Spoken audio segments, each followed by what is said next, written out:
surgeons keep our hearts beating.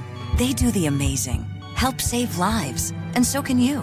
Your CSL plasma donation can help create 24 critical life-saving medicines that can give Grandpa the chance for his heart to swell when he meets his new grandson, or give a bride the chance for her heart to skip a beat on her wedding day. Every plasma donation helps more than you know.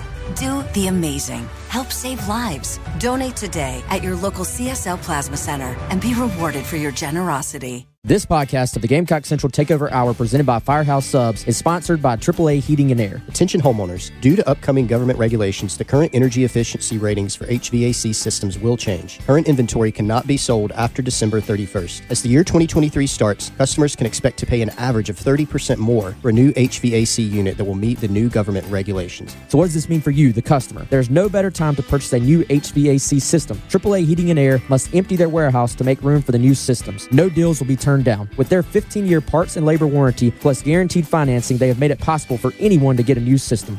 Call today and enjoy your new home comfort as quickly as tomorrow. But you can only get this special deal by calling 803-677-1500. AAA Heating and Air wants to give you their best deal possible on a new HVAC unit, but you have to call today. 803-677-1500. And tell them you heard about this deal on 107.5 The Game's Gamecock Central podcast. AAA Air when you need us. AAA Heating and Air. It's the Gamecock Central Takeover Hour, presented by Firehouse Subs, founded by firemen with Pearson Fowler. This has been in the works for a while. We're really excited to officially have the Gamecock Central Hour. Chris Clark. And JJ has accepted an invite to the Senior Bowl already, which is awesome, the Reese's Senior Bowl. And Wes Mitchell. I think he's well above 200 into like the 210 range. A dude in the weight room, too, like from a strength standpoint. On the home of the Gamecocks, 107.5 The Game. Minute after 11 o'clock, Tuesday morning, and welcome back in. Extra Point continuing with the Gamecock Central Takeover Hour here on 107.5 The Game. Pearson Fowler here, Preston Thorne, Chris Clark, Wes Mitchell, all here to talk Carolina football. Got a lot yesterday. Heard from offensive players. Some new nicknames that we're being exposed to. A lot to unpack from a lot of media availability yesterday for South Carolina. Got a poll question. A lot to get to here in this hour. Let me start you with this, though, because we just finished with this at the end of the 10 o'clock hour. But did y'all see Lane Kiffin's new punter? Yes. Have you ever heard of a story like that? You know, with kickers, and in this case punters, that does sometimes happen. Like, they will get in a situation where they'll be like, all right, is there anybody on this campus that has kicked before, kicked in high school? Sometimes you even, and I didn't read all the details on this, sometimes you do have a guy or two on your campus that was at a smaller school, gave up football to just go to a bigger school and just be a student, and they end up having open tryouts. Like, that's the one position you can just kind of walk out of the frat lots onto the field, apparently. Yeah, 6'1", 250 is what's his name? Charlie, is it Pollock? Yeah, Charlie Pollock. Punted in Nevada. Outstanding. Yeah. Lots of frat activity going on there. Amazing. I almost wonder, like, why does Lane Kiffin even need to have a punter? If he's going to go for it on fourth down most of the time, doesn't he have somebody else on his team that could kick it? Like, if all of Carolina's punters got hurt, I'm sure Jaheim Bell could kick the crap out of a football down the field. Has anybody made the joke yet that Lane probably found him because he himself was hanging out in the Greek village at Ole Miss? Done. I thought it. Everybody thought it. Old Lane. He's a new man. Oh, he turned over a new leaf? Yeah. Okay. He's just my favorite. That's so good. Has there been anybody like that that's gotten a spot on Carolina's team like that? Well, I don't know if Zeb was in a fraternity, but he... Okay, yeah. Okay, good. Yeah, that's a recent example. He might have had some frat activity, too. He was at least in the building. There's somebody I can't place. You'll hear of NFL players, and you'll be sitting there listening, and you'll be like, they signed this guy, and he was just working at Best Buy. Like, You hear that all the time. Mark Wahlberg. Like, Mark Wahlberg. In that movie. In that movie, yeah. Tried out for the Eagles. That was a real story, though, right? Did Lou Holtz ever have... Didn't he have an open kicker tryout at some point? Or No, we were pretty set on kickers. We had Courtney, right? Daniel Weaver. Courtney was right before him. Okay. Daniel Weaver, Joey Bowers. Why does the name Charlie Carpenter? Charlie Carpenter is my guy. Charlie Carpenter's my guy, but Charlie was around, and maybe I don't even know Charlie's story, but Charlie just sort of appeared, and Charlie. I don't know if you listen out there, but Charlie was definitely into some frat activity. So shout out Charlie. Fits the bill. Shout out to my guy Charlie. That's funny. Got a text here reminding me of Sarah Fuller last year for Vanderbilt, or 2 years ago for Vanderbilt. Same. Yep. Yeah, that was a good one. Strong story. Yeah, some good ones. Anyway, love Lane Kiffin. Love that kind of stuff. 803-404-6100. Brock says Lane Kiffin is my spirit animal. That's a good one. It's a very good one. Got a poll question for you guys today. It is Tuesday, which means we are continuing our schedule breakdown for South Carolina. And I've also noticed that South Carolina's schedule, you can like really perfectly separate almost like a game because you have the open week after game 6. So it's really like your halftime. So the second half of Carolina's schedule, the third quarter is the Texas A&M game, the Missouri game, both of those at home. And then you have the Vanderbilt game on the road, giving people 3 options, 0-3, 1-2, 2-1, 3-0. And 85% of the voters on Twitter today say South Carolina will be 2-1 in that stretch. Chris, any strong objection? That feels like an easy one. Say them one more time so it'll help me visualize it again. Versus Texas A&M. Yeah. Versus Missouri. Yeah. At Vanderbilt. Yeah, I think 2-1's fair. I think is everybody else in the mode of until Carolina actually beats Texas A&M, you just count it. You remember the last 2 years has not gone well, and the ones before that it was always a close game. They just could not get over the hump. Something always happened in that game. I think people feel that way, and to your point, like Texas A&M has beaten South Carolina in so many different ways, in like various forms of humiliation, like blowouts, close wins. You know, the game where who was the punter that had the most rushing yards for Carolina at halftime? Who was the punter in 2019? Joseph. Yes, Joseph Charlton led Carolina in rushing for the first half of that game. That was when Carolina was down 30-3, and Will Muschamp kicked a field goal to make it 30-6 at the end of the game. One of my favorite moments. My first time at College Station. So yeah, I think most people will say just believe it when you see it. Yeah, but I think even taking that out, because I do think every game stands on its own. I say stuff like that. I don't actually believe in it, really. But I think just kind of as an on paper, Texas A&M, that's a very talented team, And again, I'll just repeat it again, but I had 3 separate occasions tell me that the eye test that Texas A&M was the most impressive looking team last year. That's above Georgia, above anybody else. I had 3 separate people on 3 different occasions say that for whatever that's worth. And I'm sure obviously they've number 1 recruiting class, guys coming in left and right. Now, as you said, Pearson, that might just mean that Jimbo's underachievement for what they get accomplished and they're ripe to be taken. But I think that one person told me, I was like, yeah, right. But I had 2 other people tell me, 3 separately related people tell me that same sort of idea. When they've always seemed like they've had a lot of talent. The game in 2020, Muschamp's last year, and to your point, Preston, they brought in their D-line class that they brought in for this 2022 class. I mean, what is it, Wes? Was it like 4 or 5 stars or something on the D? I mean, it's just absurd. Insane. So they're adding a lot more. The 2020 team, though, I remember their defensive line walked out for like the first series, and I literally laughed. They were so like Bobby Brown. Like, Preston, look at this guy. Yeah, this is Bobby Brown. Yeah, look at him. Yeah. I mean, I saw him come out, and I was like, "What is that?" That single digit's getting stretched way far. But yeah, they're loaded, and they have a lot of talent. So that's going to be a difficult game. But Missouri, Vanderbilt, we'll go ahead and throw in our Vanderbilt shot of the day. Mm-hmm. Missouri, I've heard from some people around the league and things of that nature that people are kind of like, I don't know about Missouri. They don't look very good. Yeah, it seems like there's a cliff after whoever you think is 5th in the East. Yeah. I think this one, of the various sort of quarters of the season we've looked at, is kind of the most cut and dry. Like, I know, I say that knowing you never really know in football. We can be surprised. But I think on paper, A&M going to firmly be the favorite against South Carolina. And it's as we've seen the last few years, a terrible matchup for South Carolina, home or away. And then, look at Vandy. They somehow hung around and almost beat South Carolina last year, but still on paper, that's a game Carolina will and should win. And then Missouri, their quarterback situation, on top of not having a lot of dynamic talent elsewhere, they don't have like a difference maker, a guy that could maybe bridge the gap a little bit, at quarterback either. So, I think the other ones, there were like more toss-ups in there. Mm-hmm. This one, you sort of definitively can say, at least percentage-wise, all right, there's a really good chance South Carolina will beat Missouri, beat Vandy, and frankly, a really good chance A&M will beat South Carolina. Are you believe it when you see it, Mo, with the A&M game?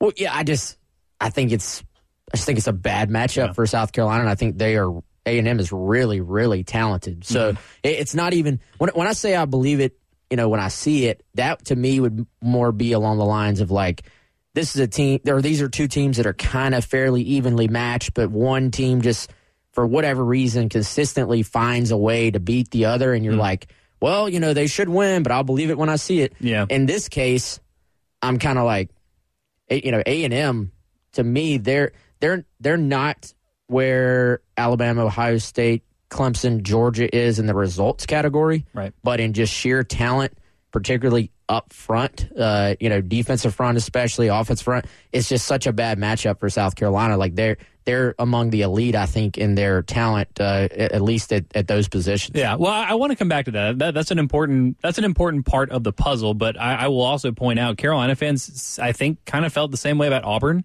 because they hadn't beaten Auburn in like 100 years, and then they just did it in back-to-back years. I mean, it was really almost like the 1930s, I think, was the last time they'd beaten Auburn.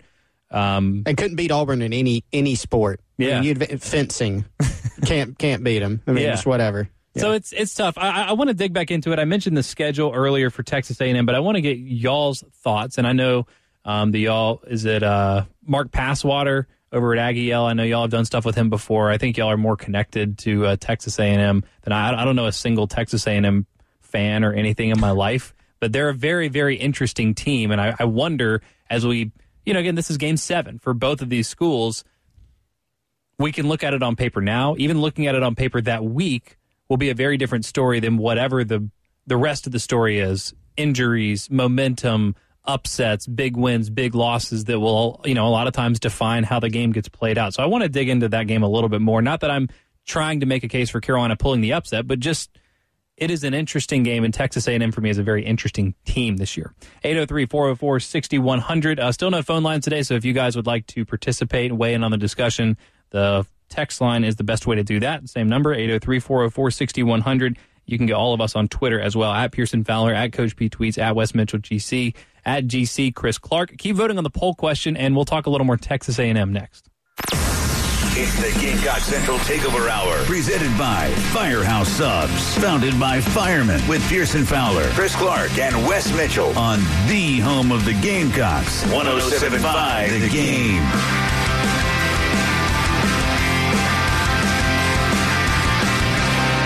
11:17 Tuesday morning. Welcome back in to the Gamecock Central Hour here on 107.5 The Game. Pearson Fowler, Preston Thorne, Chris Clark, Wes Mitchell here with you talking Carolina football, specifically that fourth of the schedule for South Carolina versus Texas A&M versus Missouri at Vanderbilt. That Texas A&M game, very interesting one for me at least. We'll dig into it here a little bit more in just a second. Want to remind you, coming up, we're having an auction this Friday for a pairing with Ryan Brewer at the 107.5 The Game golf tournament, which is going to be 1 week from Friday, August the 26th. But you can call in starting on Friday between 12 and 2 to place your bid. The winning bidder will get to play with Ryan and place in a team of 4. Plus, you receive a pair of tickets to the home opener against Georgia State. The starting bid is going to be $150, and that includes your entry into the tournament and a portion of the proceeds going to charity. Proceeds go to charity. There you go. Coming up this Friday, 12 to 2, start calling in to auction to go play golf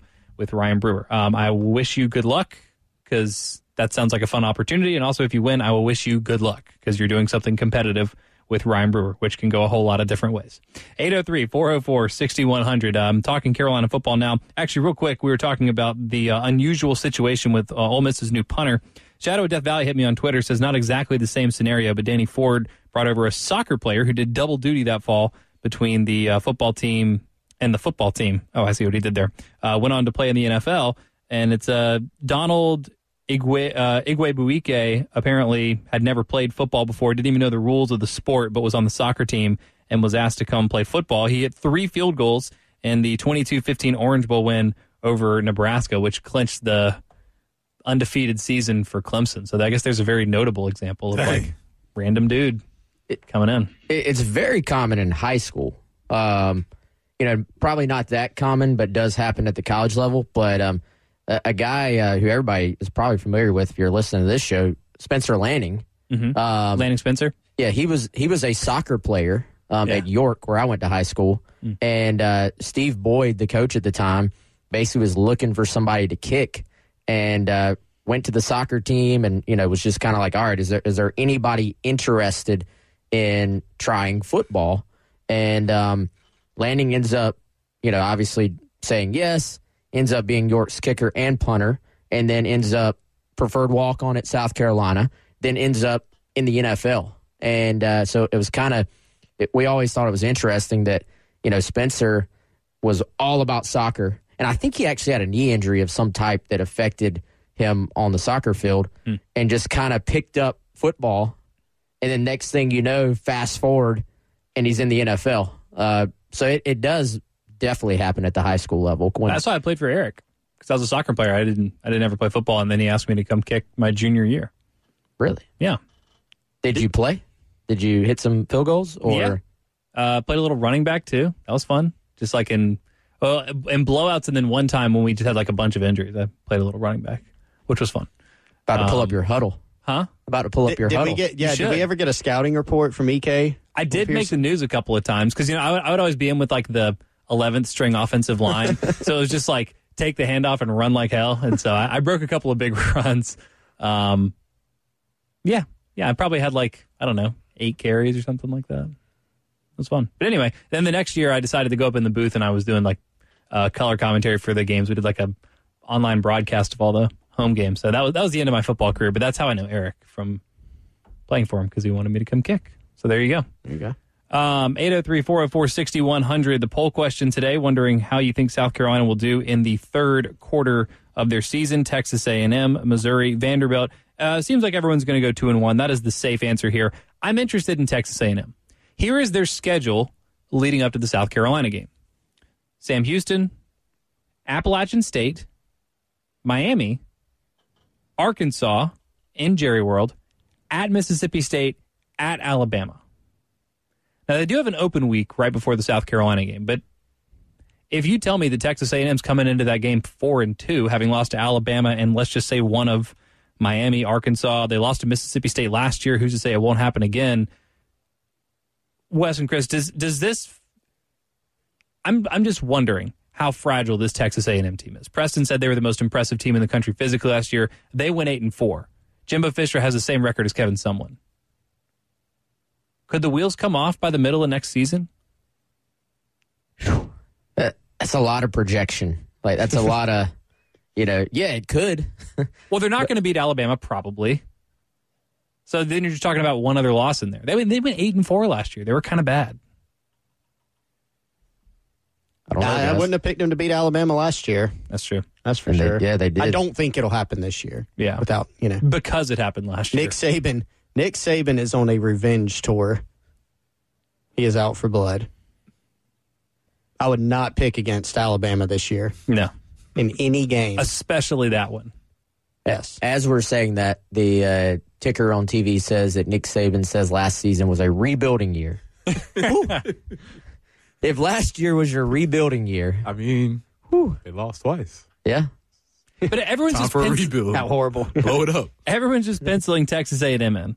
Top 10 team in the coaches poll. Top 10 team in the AP. Just signed the best recruiting class ever. Let me say that again. This is not projection. Jimbo Fisher has the same record as Kevin Sumlin at Texas A&M. Well, Kevin Sumlin had a couple of years where they were incredibly good. Yeah, the Johnny Manziel year. With Johnny Manziel. I don't know. So, y'all are just buying Texas. That is the smart move. I'm overthinking it, but it just feels like maybe they're teetering. I'm not buying Texas A&M versus the world, like versus the teams they're going to need to beat to take that next step. I'm just saying what we've seen the last 3 years is this is a very bad matchup for South Carolina. Yes. Like on paper, does not end well. Now, every season is different. If you did, the interesting thing about talking about schedules preseason is inevitably there will be teams that we're expecting a lot from. Florida last year, if you talked about that game at this point, you would not have, by the time that game happened in reality, Florida was done, and South Carolina actually helped put the final, blow there, I feel like. But so you can't anticipate those things, and inevitably there will be teams that maybe we're overlooking that will be a little bit better than we're expecting too. But just on paper, as we sit here August 16th, it's just tough. I think, like Chris said, it was kind of weird how closely South Carolina played them for a number of years, but could not get over the hump. Even the year when Sean Elliott took over, and Carolina went to A&M with Perry playing quarterback and no Steve Spurrier, and put up a heck of a fight. But you just look at the last 3 years, it's been rough. Also, I think you can mark that Texas A&M game, that first game of the season, that Thursday night, as the downfall, the definitive end of the Spurrier era. When was it? Was it Kenny Hill? Kenny the Thrill Hill? Trill, yeah. Kenny Trill. That was his only game he played this whole year, and he lit us up. And everybody's like, what is going on? Yeah. Y'all remember that? Oh yeah. That's what I'm saying. Like very well. Carolina as a favorite, Carolina as an underdog, Carolina in close games, Carolina in blowouts. Like Texas A&M has beaten South Carolina every way imaginable in the last 8 years. So I'm not making the case that Carolina will win that, or even that it's a trap game. I'm just saying it's interesting, and you made the Florida comparison or even the Auburn comparison. October 22nd may be too early anyway, but I have to imagine anxiety is high in College Station for a team that has so much expectation and has so underwhelmed for basically the entire time Jimbo's been there.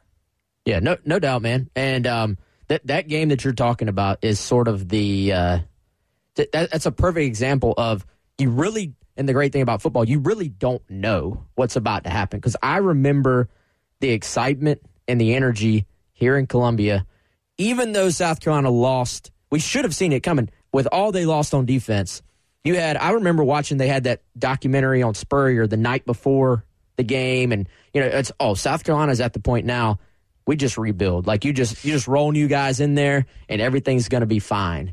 And then I remember, so one of the classic shots from that game is they pan to the crowd, and there's this picture or image of this girl, and it basically went viral as a meme, and it's her just basically with her mouth open, like, what is happening?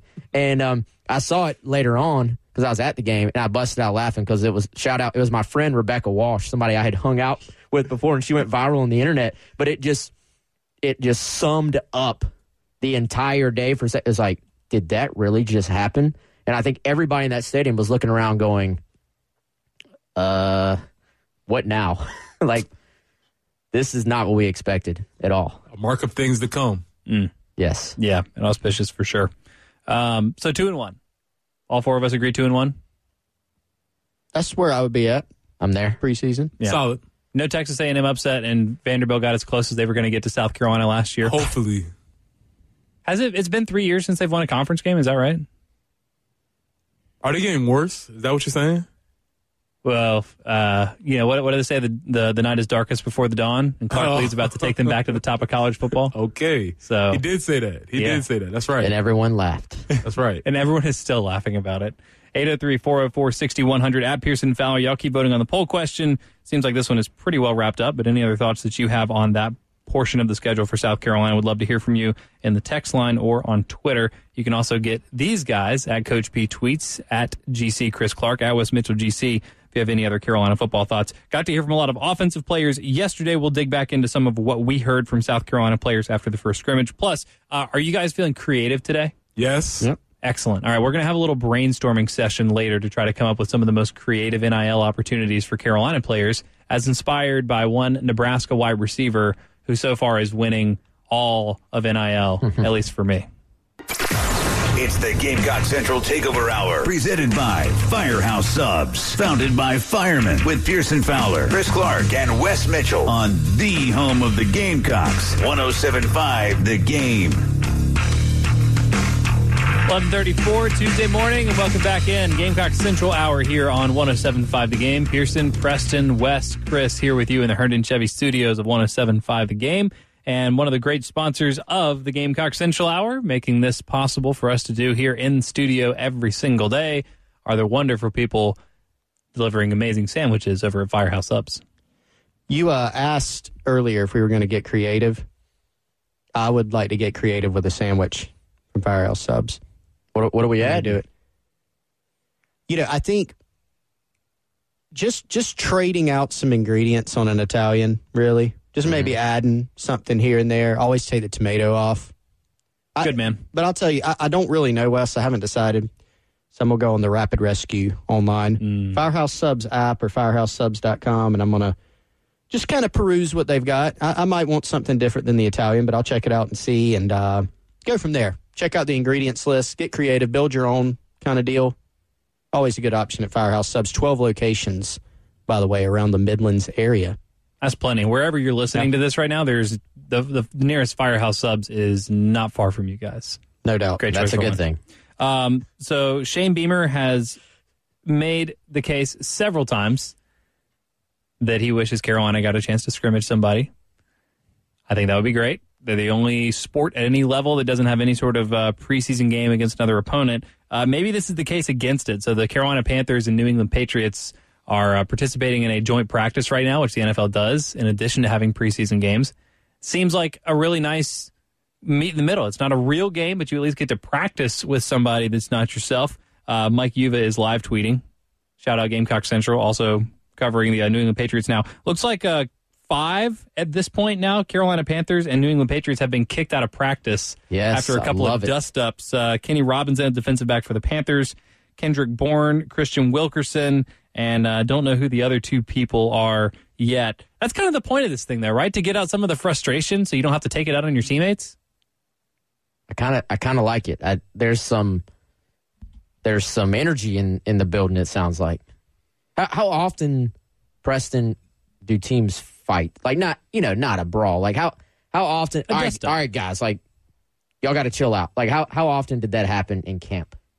At least, earnestly, probably one good time in camp. Okay. Like one solid one. And then other ones might be a little fugazi, maybe like, man, we're going to fight today. Somebody start the fight up so we can get out of a couple of periods. Or maybe somebody's like, man, I wonder if any of those dudes were like, I'm going to fight today because I don't want to practice. Deep. Isn't it probably worse what happens after you fight and get kicked out of practice, Well, for sure in the NFL, their pockets are going to be a lot lighter. I imagine it's probably $5,000 to $10,000 if you get kicked out of practice. Yeah. That's what I would imagine. I was thinking if you're a college player, you probably got to carry one of those 70-pound medicine balls, up the stairs of the stadium. Or, as I remember one time you had to walk around the field holding hands. That's probably not advised anymore. I'm sure that's some sort of against rules. But yeah, 2 of my teammates fought and had to walk around the field holding hands. So that's amazing. Just like one lap? Yeah. Whose punishment was that? As I'm saying his punishment, I feel like I don't want to out that coach who made him do that. Okay. Maybe the board will come after them, the board of proper coaching techniques. But, just a little. That's just funny because that's like the most 2022 punishment I've ever heard.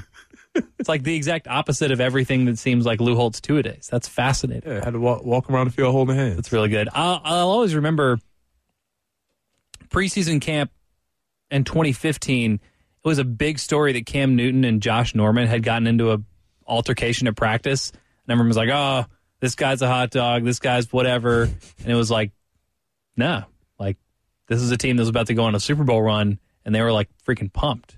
I remember, like, even at the time, I was like, that's good. Like, I like to see that kind of intensity and that kind of competitive fire. It's probably not good if it's like one wide receiver punching another wide receiver, but if you got a quarterback and a DB or an OL and a DL, I kind of like that. Yeah, and see, the tough situation with Cam is that he's bigger than everybody, and he's the quarterback, so he's protected too. So it's like you cannot win that battle because he could probably pick you up and slam you, which he could have. I don't know if you remember that specific clip, but he had Josh Norman sort of pinned up by the chest, and he was just smiling like a maniac. And, it's like, we can't do anything with him. He's 6'5", 240 or whatever, and he's also the team captain and most cherished asset on the team, so nobody can touch him either. So lose for Josh Norman. For sure. In that situation. Like, you don't want to fight him because he's going to beat you, but then also if you fight him, he's going to beat you. You're going to get fined or kicked off, so it's just a bad situation. Yeah, and if you win, then everyone's mad at you because you just hurt the quarterback. Exactly. Yeah, that's tough. That's tough. But yeah, the joint practice is like, I mean, I don't know. That stuff seems like it should happen. Like, don't you need a release at some point? Yes. Absolutely. I mean, just you hear the coaches say it all the time, and it's one of the cliches, but just to hit another color jersey or to hit somebody different or practice against somebody else, it is a different level of practice because you can only do the same things, but so long before it gets sort of tedious. Well, doesn't at some point your defense knows what your offense is doing in practice, and your offense knows all your tendencies from your defense as well. So maybe you cheat a little bit, take that extra step, and you maybe need – it's probably not a bad thing to have to react again or to have to think a little bit as opposed to kind of just, we see the same offense every single day. Yeah, and it might not even be schematically because maybe you are paying attention. I know for us, when we played, we knew if let me get this right, all the baseball teams were run calls. So if they called out Braves or Rangers, we're like, okay, here we go. Rangers means run right. Let's go. You know what I'm saying? So, of course, you're going to hedge over a little bit to the right and then make the play. So it might be schematically, but also it's just if I know your tendencies as a person, like every time Wes comes up to the line and blinks his eyes twice, he's not really blitzing, he's fake blitzing or something like that. Like you pick up those tendencies eventually. And so you're right. Just to be able to have to actually think again is a big part of practicing. Have y'all heard any good reasons why there can't be preseason scrimmages or joint practices?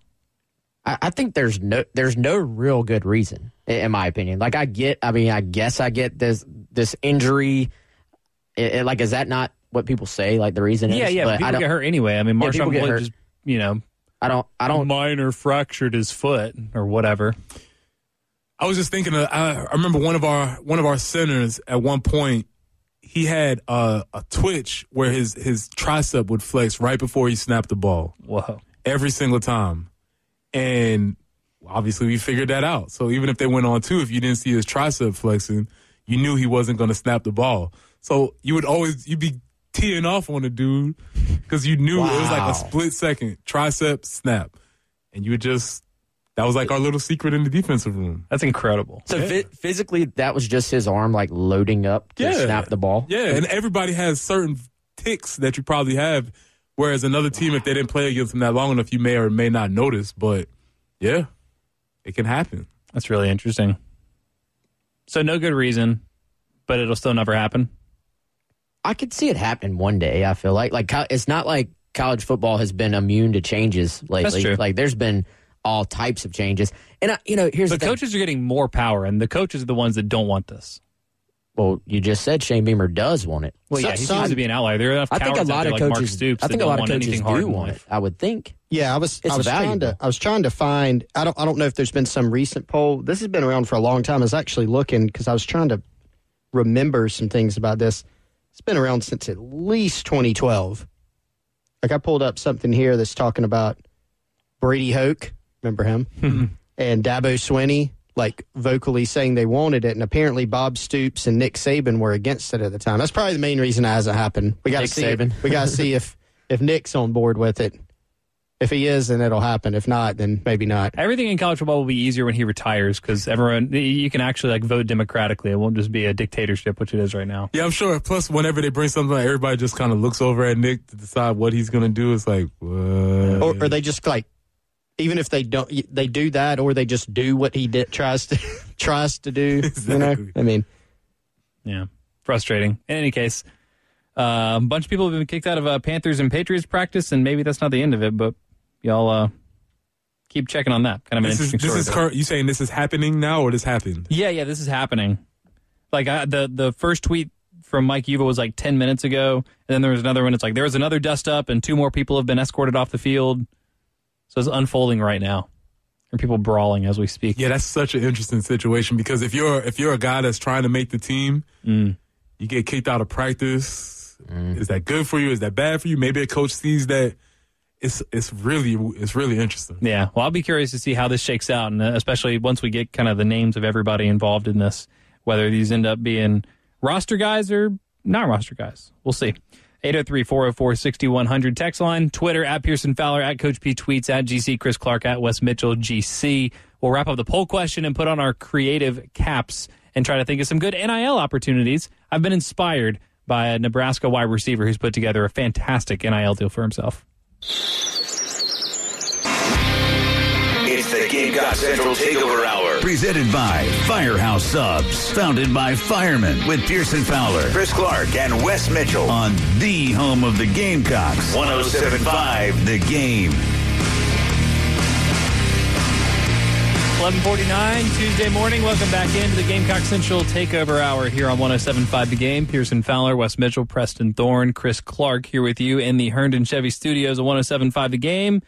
Putting on our thinking caps, getting creative. So last week, I saw somebody put out the all-name team in college football. Did you guys see this? I mean, like hearkening back to the Key and Peele skit, some fantastic names, Bumper Pool, Kool-Aid McKinstry. One that really caught my attention was Nebraska wide receiver DeColdest Crawford, who, I mean, I don't know if I said this, not that it took much creativity or any leaps to get there, but DeColdest Crawford has absolutely capitalized on his name, image, and likeness with an awesome new NIL deal. I'm so glad we called SOS. RAC is the coldest. I'm always the coldest. SOS to the rescue. Hey, this is DeColdest Crawford, wide receiver from Louisiana, now playing in Lincoln. When your AC isn't the coldest, you call SOS Heating and Cooling. Their techs don't make commissions, so they give you an honest opinion, fair pricing, and longer warranties than the competition, guaranteed. Take it from the coldest. We'll keep you cool this summer. Shout out to DeColdest Crawford, my new favorite player in college football. It's like his parents must be from the future. They knew that when he was in college, he was going to get NIL deals, and then they named him DeColdest so that he could land the deal like this. This is perfect. This is what NIL is all about for me. That's a big name to live up to. Yes. Because you indeed have to be the coldest on the field, or else you're out there getting cooked as a DB that's getting cooked out there. It's like, oh, man. So they definitely put a target on his back with that name, for sure. Yeah, it's ambitious. I love it, though. So you and I have kind of bantered about with some other ones. Zach Pickens especially, that name lends itself to a lot. Like, what did we decide? Was go to a farmer's market? Well, yeah, we said he could either do a farmer's market or maybe like an antique roadshow. Yeah. Maybe like Pickens with Pickens. Pickens with Pickens. Somebody texted that in and it was like, man, that's really good. That was really strong. What are some other opportunities that are on the table? There's some cool names, some unique names on this team. Wes, Chris, what are some NIL opportunities that are just waiting for somebody to contact Garnet Trust and facilitate this deal? I mean, low-hanging fruit, but you do have a Juice Wells on the team, so good one.